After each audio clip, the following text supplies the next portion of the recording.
এখনো পর্যন্ত আমরা ক্লায়েন্ট লোগো এর ব্যবহার দেখেছি। আজকে চলেন এফএকিউ এই সেকশনটা সম্পর্কে বুঝি। যদিও বা এফএকিউ আমরা এলিমেন্টরের বেসিক যে এলিমেন্টসগুলো আছে তার মধ্য থেকে আমরা নিতে পারি, ট্যাবস, অ্যাকর্ডিয়ান, এইগুলো থেকেই নেওয়া যায়। তারপরেও এখানে আমাদের যে সেকশনটা রেখেছে, অর্থাৎ এলিমেন্টস কিট থেকে এফএকিউ নামে যে সেকশনটা আছে, চলেন এইটার ব্যবহার বুঝি। তো এই এফএকিউটা আমরা টেনে এনে এখানে ছেড়ে দিলাম এবং দেখেন এখানে এফএকিউগুলা এখানে ওপেন হচ্ছে। অ্যান্ড এফএকিউ আপনারা ব্যাপারটা বুঝেন, ফ্রিকোয়েন্টলি আস্কড কোশ্চেন, অর্থাৎ যে কোশ্চেনগুলা মানুষের মনে সাধারণত থেকে থাকে একটা বিজনেস সম্পর্কে, সেই প্রশ্নগুলোরই অ্যান্সার করা হয়ে থাকে। বিভিন্ন ক্ষেত্রে আমরা যখন কোনো বিজনেস রান করি, সেই বিজনেস রান করার ক্ষেত্রে আমার যে প্রোডাক্টটা হইতে পারে, আপনি আমাদের কোর্সে জয়েন হতে চাচ্ছেন, তাহলে আমাদের কোর্স রিলেটেড আপনার বিভিন্ন প্রশ্ন থাকতে পারে যে আমাদের কোর্সের সাপোর্ট কতদিন দেওয়া হয়, আসলেই আমরা কোর্স চলাকালীন সময়ে যে আর্নিংয়ের নিশ্চয়তা দিয়ে এটা আসলেই আপনারা আর্নিং স্টার্ট করতে পারবেন কিনা, যদি আপনারা আর্নিং করতে না পারেন তাহলে আমরা আসলে আপনাদেরকে জব প্লেসমেন্ট করবো কিনা, এই টাইপের বিভিন্ন ধরনের প্রশ্ন আমার যে কোর্সটা আছে সেটা নিয়ে আপনার থাকতে পারে। অন্য যে কোনো বিজনেস হইলে ধরেন আপনি একটা প্রোডাক্ট কিনতে চেয়েছেন, আপনি একটা পেন কিনতে চেয়েছেন, ওকে, তো এই পেনের সাথে আর কি এক্সট্রা কোনো অফার আছে কিনা, দেন মাল্টিপল পেন অর্ডার করলে সেই ক্ষেত্রে আপনারা কোনো ডিসকাউন্ট পাবেন কিনা, কি কি কালার ভ্যারিয়েন্ট আছে, এই টাইপের বিভিন্ন প্রশ্ন আপনার মনে থাকতেই পারে। একটা বিজনেস রিলেটেড যে কোশ্চেনগুলো কাস্টমারের মনে থাকে, সেই কোশ্চেনগুলো সাধারণত এফএকিউতে অ্যাড করে রাখা হয়। তো সেটা যদি আমরা এখান থেকে একটু দেখি, প্রথমেই দেখেন ওয়েট, হোয়াট ইজ ওয়ার্ডপ্রেস। তো এটা নিয়ে দেন হচ্ছে কিছু অ্যান্সার এখানে লিখে রেখেছে। টাইটেল অ্যান্ড কন্টেন্ট, হ্যাঁ, টাইটেল অ্যাড করতে পারবো আমাদের ইচ্ছা মতো, কন্টেন্ট অ্যাড করতে পারবো আমাদের ইচ্ছা মতো। তারপর দেখেন how long do I get support. So এখানে আরেকটা অপশন আছে, দেন আরেকটা অপশন আছে, আপনি যদি নতুন কিছু অ্যাড করতে চান অ্যাড আইটেমে ক্লিক করেন, অ্যান্ড দেখেন নিচে আর কি আপনার আরেকটা আইটেম চলে এলো, আপনি আরেকটা চাচ্ছেন, দেখেন আরেকটা চলে এলো। তো আপনার যত ইচ্ছা আপনি তত রাখতে পারেন, ঠিক আছে। দেন হচ্ছে এফএকিউ স্কিমাটা আছে, আপনি চাইলে এটা অন অফ করে রাখতে পারেন, প্রিমিয়াম ফিচারের দরকার নেই। স্টাইলে আসি, স্টাইল থেকে দেখেন এখানে আমাদের টাইটেলের কালারটা কি হবে আমরা সেটা সেট করতে পারি। তো ধরেন আমি এখান থেকে টাইটেলের কালার দিলাম প্রাইমারি, তাহলে দেখেন টাইটেলের কালারগুলো হয়ে গেল প্রাইমারি।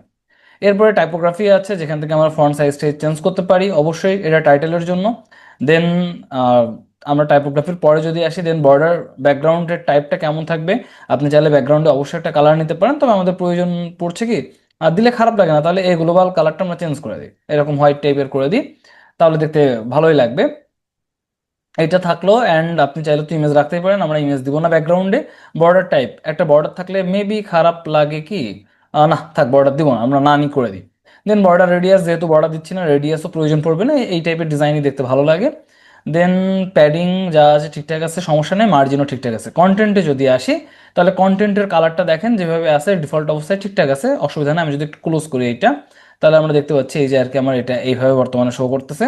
তো এরপরে যদি আমি একটু আসি, কালারের পরে যদি আসি টাইপোগ্রাফিতে, আমরা এটা কন্টেন্টের টাইপোগ্রাফি চেঞ্জ করতে পারি। ধরেন আপনি সাইজ বাড়াইতে চাচ্ছেন, তাহলে 20 পিক্সেল করে দেন, সাইজ বেড়ে গেল। ভালো লাগে না দেখতে, 17 পিক্সেল ঠিকঠাক আছে। দেন বর্ডার টাইপ, কোনো বর্ডার দিতে চাচ্ছেন, একটা বর্ডার দিলে কি খারাপ লাগে, না খারাপ লাগে না, ভালোই লাগতেছে। আমরা একটা বর্ডার দিয়েছি দেখেন, সো একটা বর্ডার হয়ে এটা একটা শেপে আছে এখন। এরপরে যদি আপনি আসেন, বর্ডার রেডিয়াস চাইলে তো চেঞ্জ করতে পারেন, দরকার পড়ছে না। প্যাডিং ঠিকঠাকই আছে, চাইলে কম বেশি করতে পারেন। মার্জিন ওকে ফাইন, দরকার নেই। কন্টেন্ট মার্জিন দরকার নাই, সরি কন্টেনার মার্জিন এটাও প্রয়োজন নেই। তো এই হচ্ছে আমাদের কন্টেন্ট অ্যান্ড স্টাইলের মধ্যে যে জিনিসগুলো ছিল সেইগুলো, অ্যান্ড দেন হচ্ছে অ্যাডভান্সডের মধ্যে থেকে আমরা বাকি চেঞ্জ করতে পারি। এখন আমরা এটা একটু পাবলিশ করি। পাবলিশ করে এখানে ক্লিক করলে আমরা রিয়েল টাইম যে আপডেটটা হচ্ছে সেই আপডেটটা আমরা দেখতে পাই। তো আমি প্রিভিউ চেঞ্জেসে ক্লিক করবো, এটা আপডেট হয়ে গেলে এটা আর কি রান হয়ে গেল। সো আরেকবার একটু পাবলিশ করে দিই, অ্যান্ড দেন এখান থেকে এসে আমি একটু নিচ থেকে বোঝার চেষ্টা করি যে আমাদের নিচের ডিজাইনটা কেমন আছে। ওকে, দেখেন এফএকিউ স্কিমা যেটা ছিল বা এফএকিউ যে পোর্শনটা ছিল সেটা এইভাবে আছে। তো প্রত্যেকটা জিনিস আমি যদি একটু নিচে এসে বোঝার চেষ্টা করি, দেখেন এটা ক্লিক করলে অফ হওয়ার কিন্তু কোনো অপশন নাই, অর্থাৎ এটা সবসময় ওপেন হয়ে থাকবে। এছাড়া এর আগে আমরা যখন বেসিক যেটা করছিলাম, এই যে খেয়াল করে দেখেন, খুব সম্ভবত এইটা করছিলাম, মোস্ট প্রবাবলি, না এটা না, আর একটা করছিলাম আমরা এর আগে, একটা এফএকিউ করছিলাম হচ্ছে আমাদের বেসিক যেটা ছিল, খুব সম্ভবত এইটা দিয়ে করছিলাম। তো দেখেন এখানে যেটা আছে যে একটাতে ক্লিক করলে সেটা অন হয়, বাকিগুলো অফ হয়ে যায়, ঠিক আছে। এই যে একটাতে ক্লিক করলে অন হয়, বাকিগুলো অফ হয়ে যায়। এইটার সিস্টেমে কিন্তু এমন, আপনি এখানে একটাকে অন রাখবেন, বাকিগুলো অফ রাখবেন। আর এইটার সিস্টেমটা কিন্তু হচ্ছে সবাই অন থাকবে। তো আপনার বোঝার দরকার আছে যে আপনি কি আসলেই এমন ডিজাইন চাচ্ছেন যাতে করে ক্লিক করলে সেটা অন হবে। যদি তাই হয়, তাহলে আমরা বেসিকটা দিয়েই কাজ করব। আর যদি মনে হয় যে না আসলে এটা আমার প্রয়োজন নাই, আমি সবসময় অন রেখে দিব, তাহলে সেই ক্ষেত্রে আমরা এলিমেন্টস গ্রিডের এটা ইউজ করব। ঠিক আছে, দুইয়ের মধ্যে পার্থক্য কিন্তু এই জায়গায়। এইটা দেখেন ক্লিক করে আমরা ক্লোজ করছি না, বাট ওইটাতে ক্লিক করলে ক্লোজ হয়ে যায়। দেখেন আমি ক্লিক করি কিন্তু ক্লোজ হয় না, এটা সবগুলো পরপর থাকে, ওইটাতে কিন্তু ক্লোজ হয়ে যায়।